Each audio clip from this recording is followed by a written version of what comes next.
Hey there, everyone. Welcome to the Ready for the Draft podcast. I'm your host, Gregg Schutze.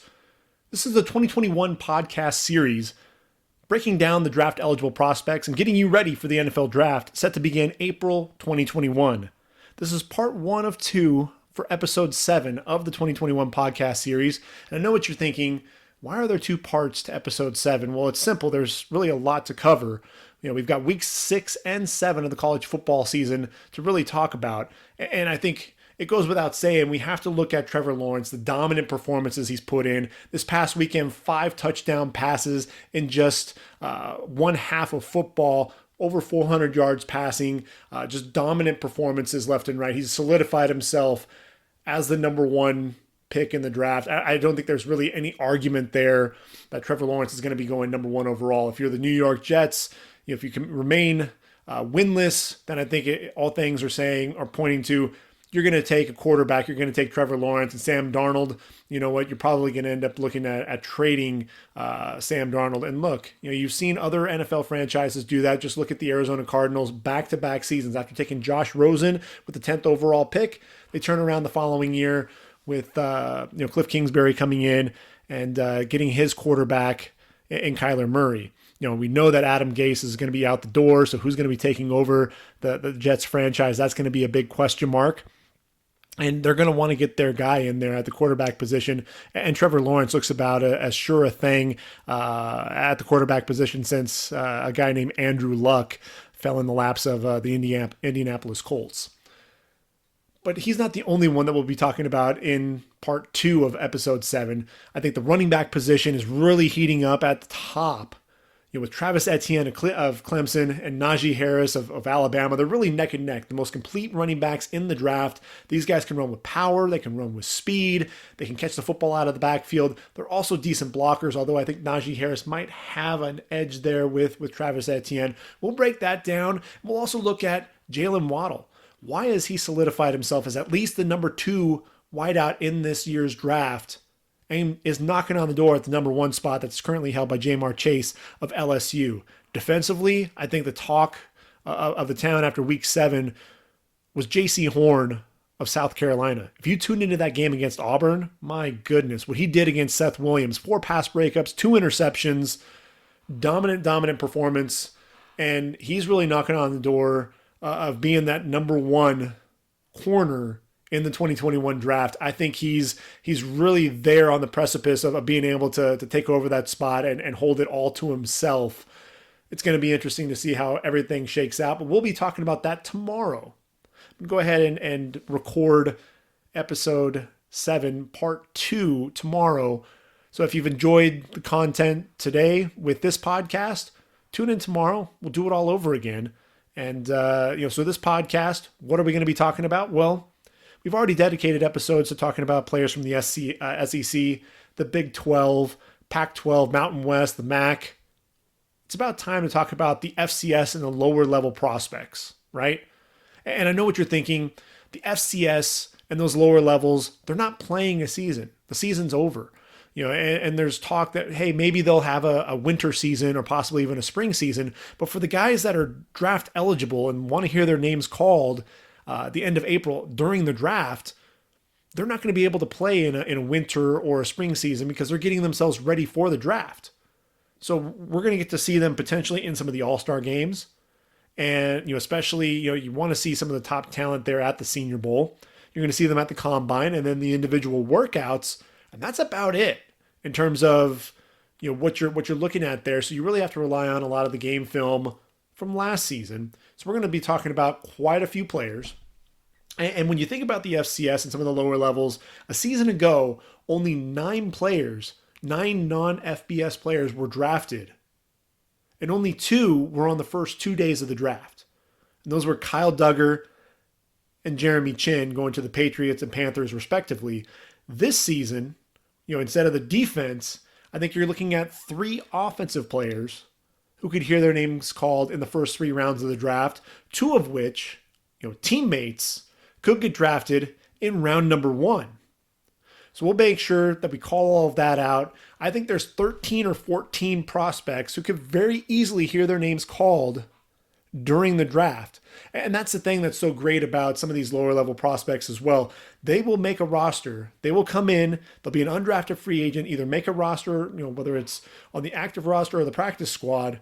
And those will be names you'll start hearing about and starting talking about. I think of James Robinson, the running back that came out of Illinois State, undrafted, goes to the Jaguars, and is now their starting running back.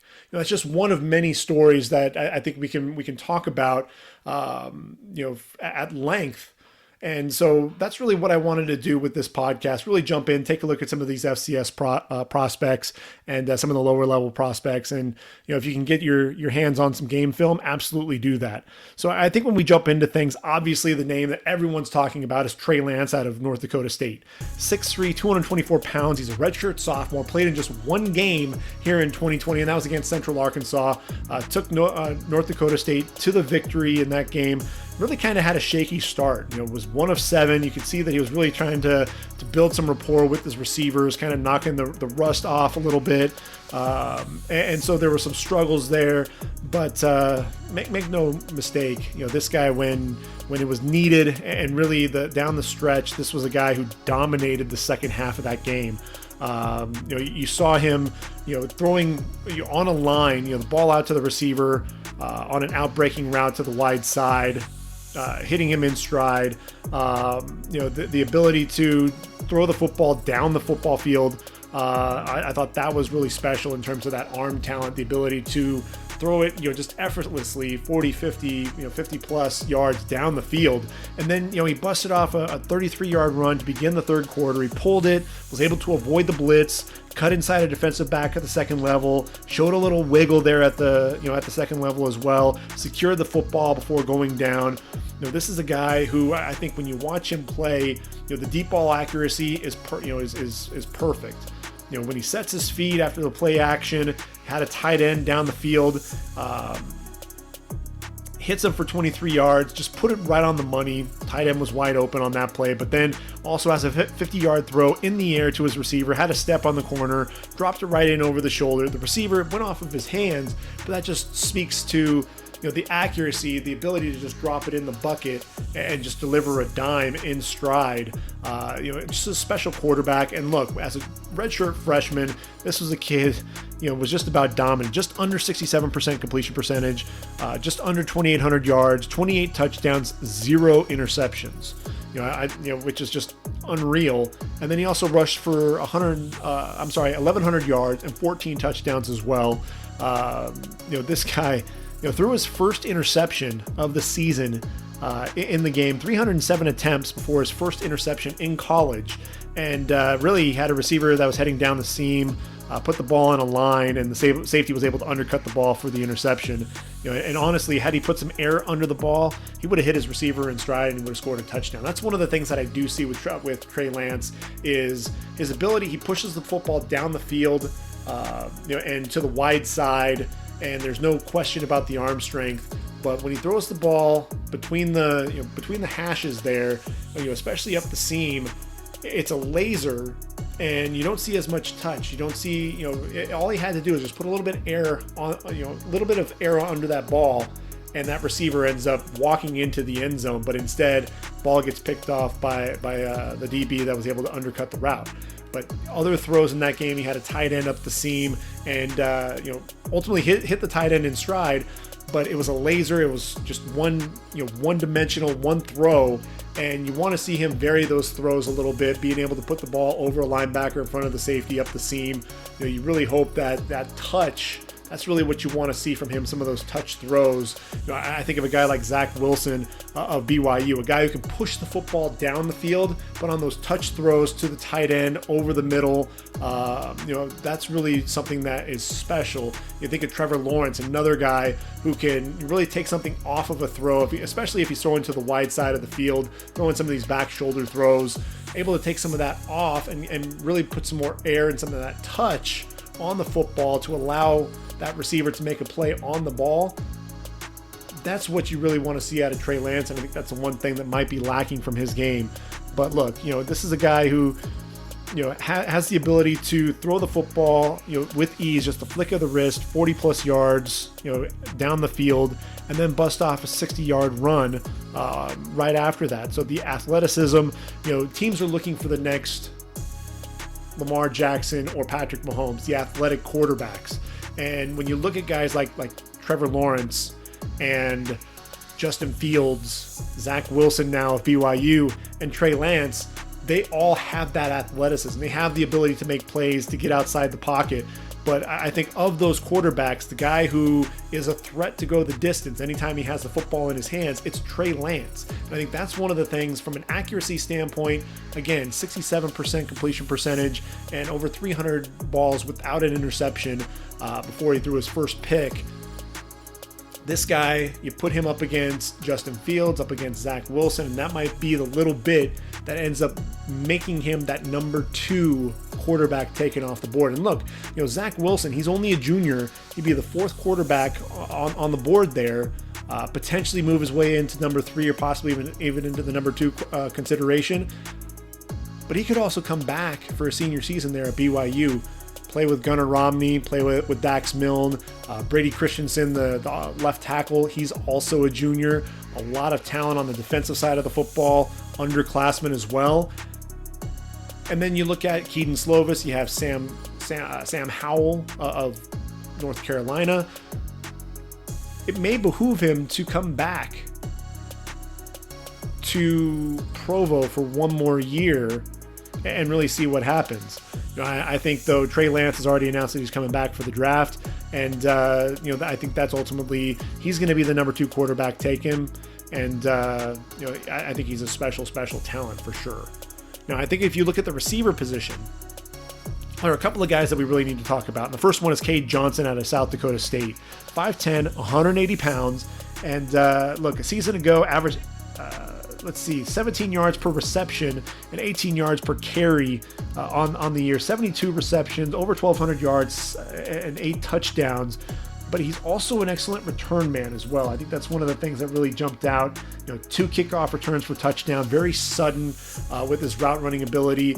Just very fearless going over the middle. A guy who can extend for the football, lay out if you need him to.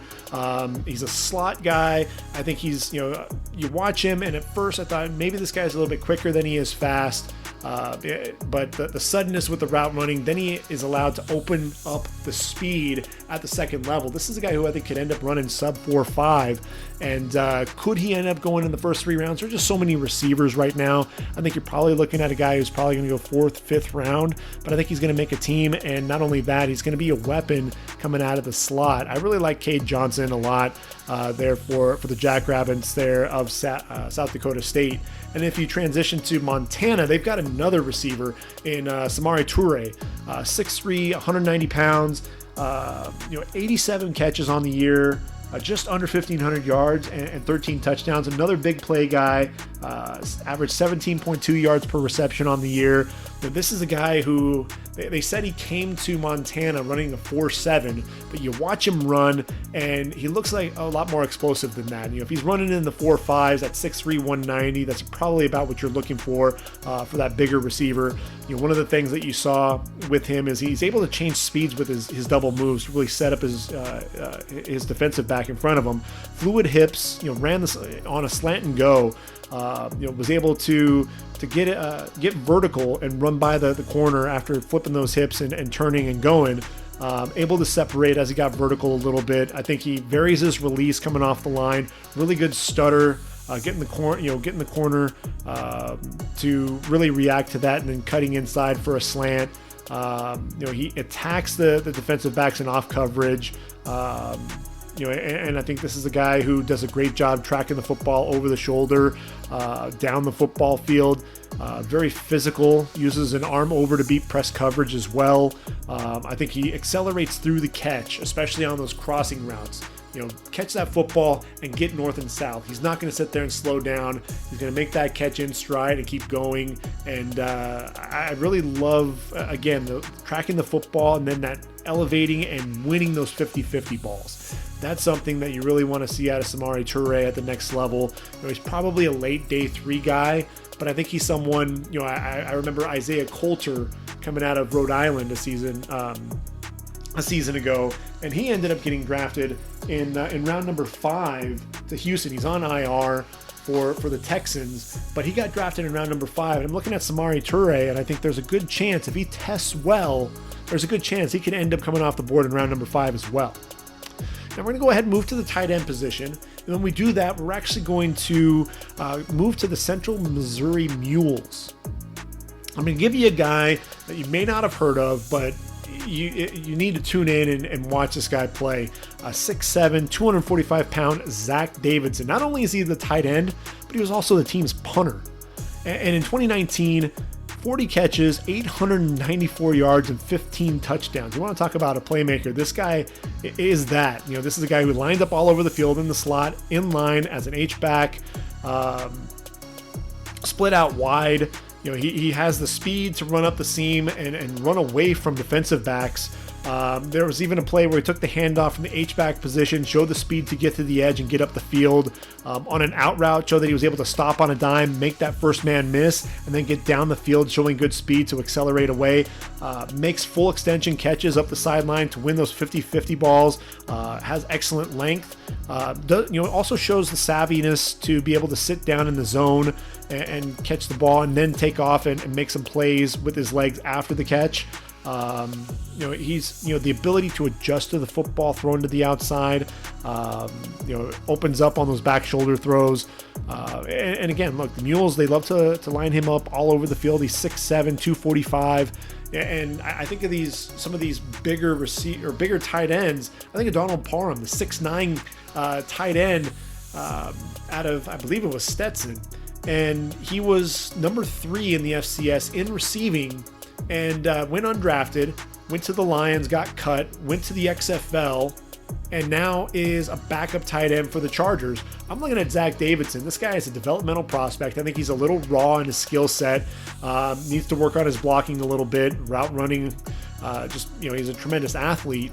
But I think Zach Davidson's a guy that we could be talking about in a few years at the NFL level. I think he has that type of talent. And yes, he's playing against inferior competition, but the athleticism, that can't be denied. You can't teach that. And I think you get him into the right program at the next level. I think Zach Davidson can end up being a playmaker there at the tight end position. Moving to the offensive line, and this is really where things get interesting. I think you have 2 offensive linemen who could hear their names called in the first 2 days of the draft. And the first one, in Dillon Radunz, like his teammate with the Bison and Trey Lance, I think you could hear his name called on the first day of the draft. 6'6", 298, a 3-year starter, first team All-American, agile. I think that's one of the things that you see. Very light on his feet. He's a knee bender, consistent hand placement to the inside, very easy mover, ability to mirror the defensive end that's in front of him. Even when the defensive end gets the edge, he's able to maintain leverage and drive him away from the pocket. Had the defensive end and a linebacker on his side, was able to first pick up the defensive end, block down on him, then open back up and pick up the linebacker that was blitzing off the edge, force him up the field and wide of the quarterback. Again, plays with leverage, keeps those hands inside on the chest plate, very technically sound, gets to the second level, those moving defenders able to, come down under control and make a block on those linebackers and defensive backs at the second level. Very balanced. I think his hands can get high at times, but still has that length in the knee bend to still win at the point of attack. I think there's quickness in his kick slide. He's able to redirect and block down and redirect the defensive tackle, and then still get out, like I said, with those linebackers, not only blitzing the quarterback, but in the run game as well, climbing to the next level, getting to those linebackers, and being that lead blocker, those combo blocks. I think that's one of the things that you see from him, blocking 2 and sometimes 3 guys on one play. That's really a special skill set, I think, for Dillon Radunz. And when you look at the offensive tackles that could potentially be above him, in Penei Sewell and Samuel Cosme, the first two names that come to mind. They're probably better athletes overall than Dillon Radunz, but I think from a technical standpoint, very technically sound, very balanced, intelligent player, 32 consecutive starts. I think he's one of those guys who's going to be in that conversation to be the number 3 offensive tackle coming off the board. I think there's Tevin Jenkins, there's Jalen Mayfield, Walker Little potentially there out of Stanford. There are a lot of guys that are going to be in that consideration. Liam Eichenberg is really playing well for Notre Dame. He could end up hearing his name called in round number 1 when it's all said and done. But I'm going to give you one more guy that you really have to be on the lookout for, and that's Spencer Brown out of Northern Iowa. 6'9", 321, really grown into his body. This guy's powerful. He's physical. He has a mean streak. He's nasty. He's the Mekhi Becton of this year's draft. Mekhi Becton, also 6'9", but he's much leaner than Mekhi Becton. Mekhi, came in at 354. Spencer Brown, a svelte 321. But I'll tell you what, you watch the game film, and just like Mekhi Becton, just getting out on the edge, especially as a run blocker, and the kick out blocks, just shoving guys, throwing guys around. That's what you saw out of Spencer Brown. It was really a lot of fun. You'd see him block down, drive his man to the ground, then look for more. That's one of the things that was so much fun watching Spencer Brown play is that this guy, he dominated his man, and then he's looking, who else can I take out? Pulling around, finds a linebacker in the hole, really just punishes him, drives him to the ground as well. Very physical, heavy-handed. I think that's one of the things that reminds me so much of Mekhi Becton. Those long arms and just that punch and that strike to really throw his man off balance. Drove his man, repeatedly outside, the far hash, just keeping those arms extended and driving his man out. Now here's one of the things that happened, and again, Northern Iowa FCS program, so the talent level may not be on par with some of the FBS offensive tackles, but that said, he overset to the outside, but you saw the lateral quickness, the ability to slide back in very quick with his feet, to slide back in, to get inside, recover, and beat the defensive end to the inside. The lateral quickness for a guy his size is tremendous. Still has to work on that pad level, make sure that he stays down. But when he's down and that guy is moving forward or on his kick slide, this guy can be absolutely dominant. Absolutely uses the length to his advantage. And, tune into the game against Iowa State, where he manhandled Jaquan Bailey. I mean, this guy, he was beating him to the edge, throwing him to the ground, and really just beat up Jaquan Bailey left and right. So I think Spencer Brown could be in that conversation as one of the top 5 or 6 tackles in the draft, and could end up hearing his name called in the first 30-40 picks of this draft. And, like Dillon Radunz, he was announced to be at the Senior Bowl. So you really want to see, can he stack up, and really how does he stack up against some of the top defensive ends, edge rushers in the FBS. And if he holds his own there, you're going to see his draft stock continue to rise, and I wouldn't be surprised if we start talking about him in the first 20 to 25 picks of the draft. One other name at the offensive tackle position to be mindful of, and that's Drew Himmelman out of Illinois State. He's 6'7", 310, a 3-year starter, former basketball player, and he came to Illinois State as a tight end. He was 230 pounds, and he was saying in an interview that he gray shirted in spring of 2016. And then one of their offensive tackles got hurt. He switched to offensive tackle, and he's been there ever since. He was a first-team All-American, first-team All-Conference a season ago. He's very athletic. He bends well, stays low in his stance. Looks like a basketball player out there a little bit. More of a finesse player, but he's at the same time very effective run blocker. Keeps those hands inside. And when you talk about Spencer Brown being very physical, I think Drew Himmelman is a guy, again, he's going to be that basketball player. He's going to be able to move really well laterally, but I think he's really more of that finesse tackle. But definitely, I think when you look at him, he's definitely a guy that could be a left tackle at the next level. Probably a guy that you could talk about, maybe into that 3rd round, especially if he ends up getting a Senior Bowl invite. But I think he'll probably be more like anywhere in the 4th to 6th round range when it's all said and done. So we're going to then move to the interior of the offensive line. We're going to take a look at Liam Fornadell out of James Madison. He's 6'4", 308, played offensive tackle. Yes, he was a right tackle there for the Dukes. 2019 first-team All-American.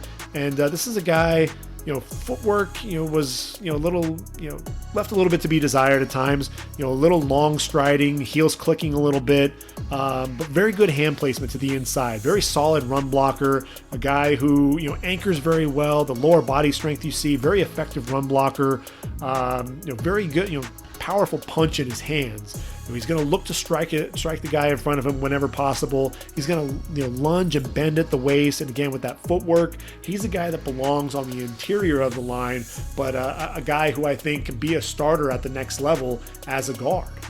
Same goes for Liam Dobson. He's 6'3", 340 pounds out of Maine, and was a right tackle for the Black Bears, but he's going to be a guard at the next level. Another guy who's very nasty. You put him and Spencer Brown on the same line, and there's going to be trouble. I watch him play, and he reminds me a lot of Will Hernandez in the way that he plays. He's not as athletic as Quentin Nelson, but he's definitely nasty. Very heavy-handed, very nasty. He's going to strike and drop defenders. Definitely plays with that mean streak, and cave in the right side when he was blocking down in the running game. Very active hands. Again, not the quickest laterally, so that's why I think he's going to kick inside. And if you tune in to watch the game film, he's just throwing guys down. He's just throwing them around, punishing guys, burying them. He just looks like a mean dude. Physical at the point of attack, keeps those hands inside, sustains the block, can generate a ton of movement. I like Liam Dobson. I think he'll be a day 3 guy, but that's going to be a name that you really want to look out for. Moving to the defensive side of the ball, and one name that I wanted to talk about with this episode, but he's actually transferred to Charlotte because he wanted to play in 2020, and that's Romeo McKnight out of Illinois State. 6'5", 260 pounds. He's now, like I said, with Charlotte, but he was an Iowa transfer to Illinois State after 2 years with knee injuries with the Hawkeyes. And in 2019, 12 sacks, 16 and a half tackles for loss, still had 64 total tackles at the defensive end position, and at 20 starts for the Cardinals. Bends very well, and I think what you really see is that high motor, a guy who just continues to go after the football. Excellent swim move. Just always coming, always going after the football, slides inside to drop the running back between the tackles, works well going through traffic. And I'm looking at my notes and I see swim move, but then you also see the hands when he converts that speed to power, uses the leverage to drive the tackle back into the quarterback, makes some plays, and through 2 games so far for the 49ers, 13 tackles, 3 tackles for loss, and a sack. So he's showing that he can make plays behind the line of scrimmage. I think he's got excellent size. The biggest red flag is going to be those knee injuries. Is he going to be able to get that clean bill of health? Our team's going to be confident enough in that. I think that's why he'll probably end up being a late round pick, but I think he is worthy of a draft pick because he has some of that explosion coming off the edge. And this is a draft that's kind of weak in terms of edge rushers, so I think Romeo McKnight deserves to be looked at towards the end of the draft. Another guy to really be on the lookout for, and that's Ellerson Smith out of Northern Iowa. 6'7", 245. He's added 45 pounds of muscle. So when you think about that, in terms of his size, he showed up to Northern Iowa. He wasn't the biggest dude at all, but his defensive line coach is Bryce Popp, who played for the Packers and the Bills. So he knows a player when he sees one, and there's a lot to like there with Ellerson Smith. You see the long arms. He uses that length to his advantage. He's very quick off the ball. You see some speed to power, when he's able to explode and stay low, driving up into his man and just driving him back into the quarterback. But again, being 6'7", you have to watch that pad level. When he stands straight up, he's not getting off the block, and being 245 pounds playing defensive end, I think he's going to end up having to move outside, kind of like Charles Snowden there of Virginia, kind of the same type of build. I think that's really where he's going to be playing as a 3-4 outside linebacker. Very explosive, closes in a hurry, disruptive versus the pass as well, getting those long arms into the passing lane. But look, 2019 was really the breakout year for him.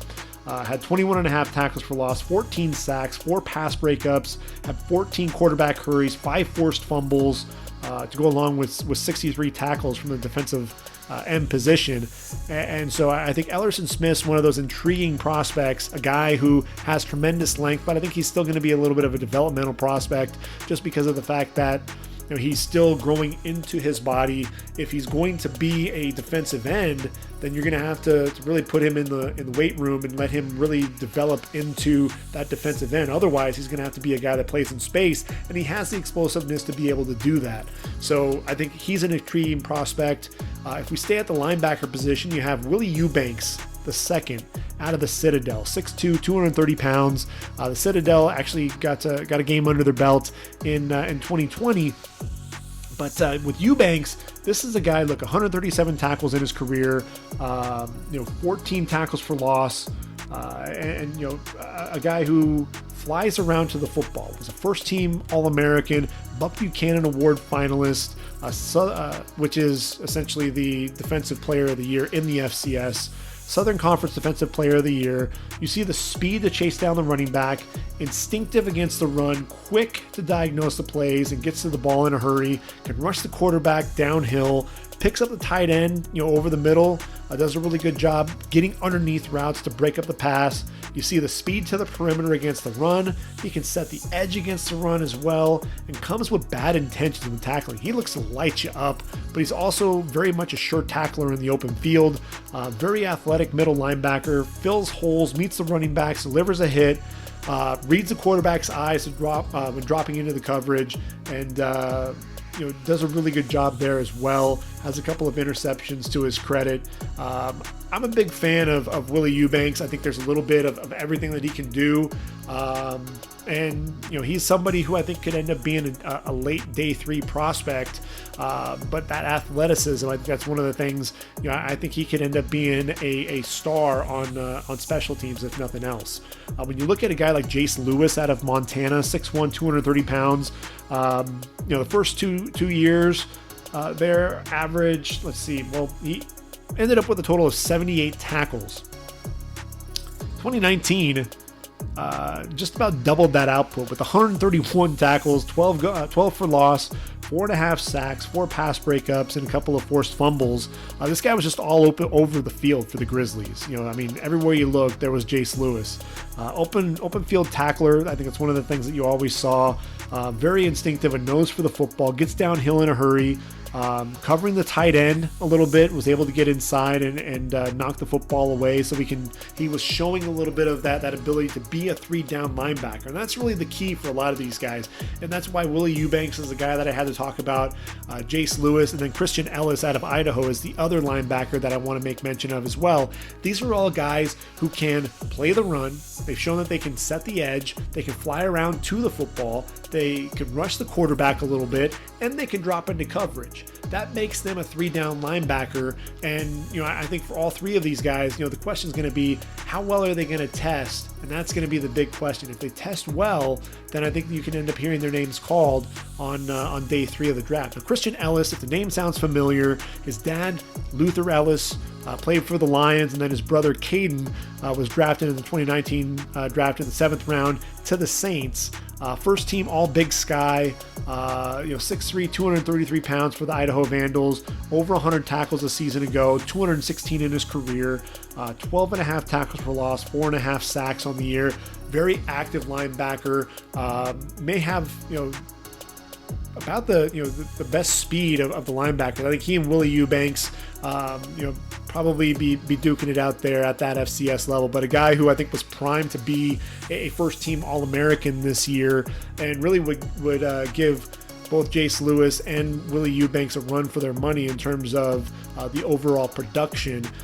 He's a name to really keep an eye on during the pre-draft process. And then if we move to the secondary, you've got first Robert Rochelle out of Central Arkansas, 6'2", 176 pounds. This was a guy who got to go up against North Dakota State, and got to play also against UAB. Actually had a scoop and score against them for a 35-yard return for a touchdown. He actually closed on the receiver on the outside, recognized the curl, wrapped up, stripped the football, picked it up, and took off. 27 career starts, 10 career interceptions.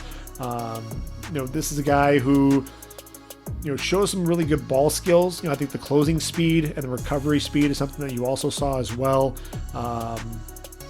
There was a play where the receiver had a jab step to the inside to create some separation on a fade at the goal line, but he was able to recover, attack the hands at the catch point to break up the ball. That was against Western Kentucky, but against North Dakota State, had a personal foul on a 4th and 2, which ultimately led to a first down. Ended up pushing the receiver after the play, so that was kind of a mental error on his part. When you think about this guy, not only the 10 interception, but 35 pass breakups, the ball skills are definitely there with this guy. And I thought the fact that he was able to make plays against an FBS team in UAB and look pretty decent against North Dakota State, I think that definitely helped himself. Teams actually got to see some game film from 2020, and I'll be curious to see if Jim Nagy ends up inviting him to the Senior Bowl. He's a guy who has some talent. Even if not, if he ends up going to the East-West Shrine Game, I think he's the guy that can definitely elevate his level of play. Another guy to really look out for is Devin Taylor. Formerly of Illinois State, now with Virginia Tech, 6'1", 200, but I wanted to mention him because of his play there at Illinois State. A guy who, 9 interceptions, but 40 pass breakups. I mean, when you think about that, that's just staggering, including 24 in 2019. And those 24 were one shy of the team record. It was a third team All-American a season ago, very sudden. The ability to, there was game film, if you haven't seen it, there's actually footage from practice, him and Antonio Brown going at it. Able to stay with AB during those workouts, change some speeds on his route, out-breaking route, no wasted movement, able to undercut that route, showed some speed vertically to run with AB as well. Transferred to Virginia Tech so that he could actually get out onto the football field. Played in one game, had 4 tackles in that game, but 6'1", 200, has good size, has good mobility. The fact that he hasn't gone onto the field for Virginia Tech, look, he showed up, really after the FCS announced that they weren't going to play. So he's a guy that I think teams really are going to have to do their homework. 2019 footage, really watch some of that, and hopefully he can get invited to some of these all-star games so that people can really take notice, because I think this is a guy who has tremendous ball skills and can make plays on the football. Then there's Cordell Jackson out of Austin Peay, 5'11", 163 pounds, FCS All-American, ball skills for days, 10 interceptions, 25 pass breakups, ability to undercut routes and man coverage, does a really good job reading the routes, especially on those out-breaking routes. Drives quickly on the football, sits in zone coverage, reads the quarterback's eyes, allows him to kind of slide into that passing lane for the pick, and he's not afraid of contact. He's the guy who's going to come up and deliver a hit, and that's really what you like to see out of a corner. 16 tackles for loss in the last 3 seasons there at Austin Peay, 5 sacks as well. So definitely a guy who can make plays behind the line of scrimmage. And one final guy, he's a safety, D'Angelo Amos, 6'1", 184 pounds, formerly of James Madison, now with the Virginia Cavaliers. And for the Cavaliers thus far, played in 3 games, 19 tackles, an interception, and a pass breakup. But for the FCS, 2-time first-team FCS All-American, 2018 FCS Special Teams Player of the Year. In 2018, this guy dominated, as a punt returner. Had 25 punt returns, 3 that he took to the house. Just really a dynamic playmaker as a punt returner. Actually has 5 punt returns for touchdowns there for the Dukes in those 3 seasons. A guy who can make some plays behind the line of scrimmage, showcase some ball skills as well. 2 interceptions and 11 pass breakups to his credit. A guy who does a pretty decent job playing over the top when you need him to. Really want to see him, if he can get out onto the field there for Virginia. And again, a lot of these guys from the FCS that are transferring to FBS programs, they were moving to those FBS programs and trying to fit themselves into a roster really kind of almost last second, because when you think about it, a lot of these teams, they didn't have a lot of the camps, the summer camps, or really much of a training camp before they were able to hit the season because of COVID-19. So a lot of these guys, they're really starting to come into their own, and hopefully they'll be able to see a lot more field time. So, with D'Angelo Amos, with Devin Taylor, and with Romeo McKnight, 3 defensive players who have a great chance showcasing what they can do and potentially getting drafted on day 3 of the draft, NFL teams are going to have to be doing their homework, taking a look at that 2019 game footage and seeing what they can do, hopefully here down the stretch in 2020 to really build themselves some game film going forward. So those are the FCS prospects that I'm really looking forward to seeing as we go through the entire pre-draft process. If you haven't seen any of these guys play, get your hands on some game film, watch them, and I'm sure you won't be disappointed because they are a lot of fun to watch. So with that said, I know that part 2 of episode 7 that I'm going to be taping tomorrow, we're going to be talking about weeks 6 and 7. Well, I want to talk briefly before we go ahead and call it a podcast about week 8 and some of the matchups that we're going to see on Saturday. Why? Because it's the start of Big Ten play. Now, obviously, you have the number 1 team in the land, Clemson. They're taking on Syracuse and at home. Syracuse struggled with Liberty. They're going to struggle mildly with Clemson. They hung a half 100 in the first half on Georgia Tech. I can see them doing the exact same with Syracuse, especially now that Andre Cisco out for the year and has declared himself eligible for the draft. Ohio State, number 5 Buckeyes at home in the horseshoe against Nebraska. Scott Frost and company come in there. We get to see Justin Fields, Trey Sermon, the transfer running back out of Ohio State from Oklahoma. Chris Olave in the passing game. Sean Wade is opted back in there at the cornerback position. Battle of 2 ranked teams there. The Battle of North Carolina. You have NC State, number 23 ranked Wolfpack, traveling to Chapel Hill to take on North Carolina, number 14th ranked, licking their wounds a little bit after their loss a week ago. But a team that is still very dangerous. You're going to watch Michael Carter, the running back. You're going to watch Chaz Surratt, the linebacker. Those are 2 guys to definitely make mention of there. How about Coastal Carolina, the number 25 ranked Chanticleers?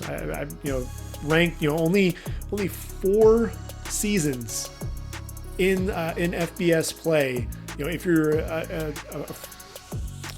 If you're a team at the FBS level, especially in the Power 5, and you're looking for a coach, I don't know what Vanderbilt's going to be doing with Derek Mason, but if they end up letting Derek Mason go, Jamie Chadwell is a guy to look at. Billy Napier at Louisiana as well, but Jamie Chadwell, what he's done with that program in just 4 years of existence, I think he's got to be on team shortlist, right? The Chanticleers, they've got Taron Jackson, on the defensive side of the football. I think he could end up being a day 3 pick, a guy who's explosive getting into the backfield, over 20 sacks in his career, over 30 tackles for loss as well. And then they've got a talented freshman quarterback in Grayson McCall that you really want to watch as well. Ole Miss taking on Auburn. They took it on the chin last week. Mississippi did. Obviously, Auburn also lost to South Carolina. Elijah Moore for Mississippi. You'll definitely want to watch him play the slot receiver there. Auburn, you've got big Seth Williams, a couple of guys on the defensive side of the football. Roger McCreary, the corner, I think he's a guy to really watch. I want to see if he can match up with Elijah Moore, see what happens there. Zacoby McClain, he's only a sophomore, but a guy who plays all over the field. OU taking on TCU. Really want to see what Spencer Rattler can do there for the Sooners, but they're traveling to Amon G. Carter Stadium. And with TCU defensively, you've got Garrett Wallow, the inside linebacker. I think he's the guy that you want to watch, as well as Trevin Merrick there at the safety position. He's going to be battling Javon Holland as the number 1 safety in this year's draft, I think, when it's all said and done. You look at Marshall, they're ranked number 22 in the country, taking on FAU. Marshall, why am I mentioning them? Brendan Knox, he's only a junior, could come back for 1 more year, but a big physical running back. If you listened to my podcast previously, you'll know I'm a big fan of Brendan Knox. They also have Josh Ball, the tackle. I think he's definitely draft eligible, a guy that you'll probably see in the 4th, 5th round. Very easy mover. Alabama traveling to Tennessee. Tennessee lost to Kentucky. I think Bama ends up rolling in that game. Mac Jones throwing the football to Devontae Smith, to Jalen Waddle, Najee Harris running the football. I think they're going to have a field day there. Notre Dame, number 3 in the country now, taking on Pitt at Pitt. I think this is a sneaky game, especially if Kenny Pickett is at quarterback there for Pitt. Pitt has a lot of players on defense that you really want to watch out for. Even without Jalen Twyman, who opted out, you've got Patrick Jones, you've got Rashad Weaver rushing the quarterback. You have Paris Jones, Damar Hamlin in the secondary. And, obviously with Notre Dame, they've got the sophomore running back in Kyron Williams. On the offensive side of the football, the veteran line, in addition to Liam Eichenberg, the left tackle, who I think is going to come off the board in the first 2 rounds. You have Aaron Banks and Tommy Kramer at guard. Robert Hainsey's going to be a right tackle at the next level. And then Jarrett Patterson right now is one of the top centers in this year's draft. He's only a junior. He's 6'5", 305. He could end up coming back to Notre Dame. Defensively, you got to watch Jeremiah Owusu-Koramoah, number 6, the rover, a guy who plays all over the field. You think of Isaiah Simmons, but he has more of a defined role on that defense. So he'll be the guy to really watch there when Kenny Pickett has the football for Pitt. Oklahoma State, they're ranked number 6 in the land now. Chuba Hubbard and company, now they have Spencer Sanders coming back. It sounds like both he and Shane Illingworth are going to be behind center. Tylan Wallace on the outside, very physical receiver. You've got Amen Agbangbamiga and Rodarius Williams, one of the more underrated corners in the draft. And Trace Ford, one of the best sophomores in all of the Big 12. They'll take on Iowa State, the number 17th ranked Cyclones. This is going to be a huge game for Brock Purdy. You're really going to be talking about national scale there. What is Brock Purdy going to be doing in this big game? I think he's developed some chemistry with his receivers. Breece Hall, a sophomore running back, that's going to be a name to look out for in next year's draft class. Defensively, I mentioned Jaquan Bailey previously, a guy that's coming off the edge. Mike Rose is an A.J. Klein clone. He's only a junior. He'll be back next year, but that's another guy to watch on the defensive side of the football. Hey, Penn State taking on Indiana. Journey Brown has a health condition, so he won't be suiting up there for Penn State. Sounds like he may not even be playing this season. Not really sure there. But defensively, they've got Jason Owa. He's going to be the defensive lineman that's really going to be challenging the likes of Gregory Rousseau and Boogie Basham as the top defensive end, I think, when it's all said and done there. As we move through some of the other games to watch out for, let's see, Mizzou and Kentucky, 2 upstart programs there. I thought Mark Stoops getting that win against Tennessee. Mizzou taking out LSU. They've got their quarterback in Connor Bazelak. You want to watch Nick Bolton, the linebacker there. A couple of safeties that are playing well there for Mizzou as well, especially Joshua Bledsoe. We continue moving down the list. I think the game that everyone's going to be tuning in the evening is going to be the number 18th ranked Michigan Wolverines.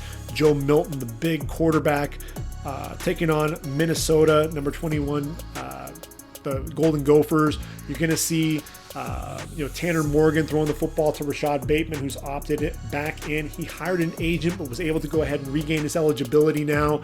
Sam Schluter and Daniel Fa'alele, the 2 offensive tackles for the Gophers, they'll be taking on Kwity Paye and Aiden Hutchinson for the Wolverines, a couple of defensive ends who are draft prospects for sure. That should be a fun matchup. Miami really took it on the chin there. Number 11th ranked, Hurricanes taking on Virginia. I think they'll be coming with bad intentions. De'Ara King, very explosive. If you get to watch that game, watch the right tackle, Jared Williams. I think he's one of those names flying under the radar who I thought is having a pretty solid year. 16th ranked SMU Mustangs, they squeaked out a win against Tulane. They're at home against number 9 ranked Cincinnati Bearcats. Desmond Ridder and company. I think you'll see that battle between Ridder and Shane Buechele. That should be a lot of fun. And one of the night games, you're going to see number 12 ranked BYU Cougars taking on Texas State.